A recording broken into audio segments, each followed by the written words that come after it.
majestic gateway has stood the tests of time. It has seen great wars, sieges of York, and was even host to the heads of traitors. Nowadays, people can walk under, over, and even inside the archway on their way around the walls as they soak up the history of the city.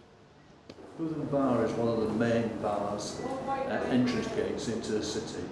Effectively, it was part of the Roman defences originally, and when the Romans came in roughly 71 to 74 AD, they built the walls and built a bar. Effectively, over the years, in medieval times, the Roman walls disappeared, were built on, covered over in grass, etc.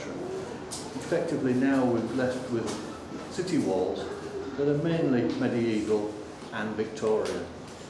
This bar itself has it's a medieval bar with Roman roots, effectively, Roman foundations. This portcullis is permanently fixed now, and this is one of the ways that prevented people entering the city, especially marauding Scots. That's what we were worried about. But one thing is missing. York Heritage Group are hoping to get the portcullis, which was a vital part in keeping invaders out of the city, back up and running. The wooden gate hasn't been lowered in more than 60 years. So how will this happen?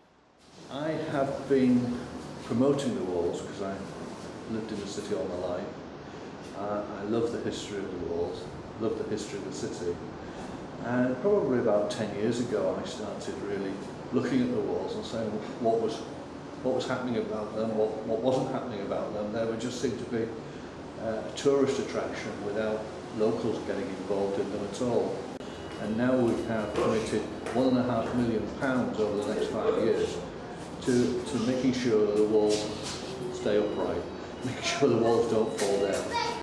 So now we're looking at trying to actually encourage engineers, the City Council, to actually open these bars in terms of dropping the portcullis, lowering the portcullises and raising them again with a note to health and safety, doing it properly. This one probably won't be the one that we start off with, it will probably be the one in Boothambar. And they don't just want to stop there.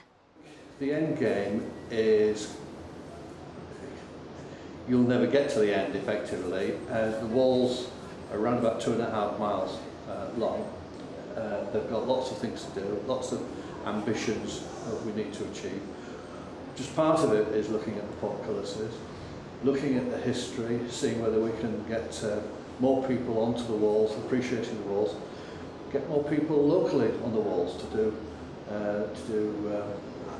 I don't know, there could be artwork promoted on the walls, there could be sculpture park, for instance, Lord Mayor's Walk, it could be a pocket park, it could be a little urban oasis, as well as the rest of the ramparts around the city.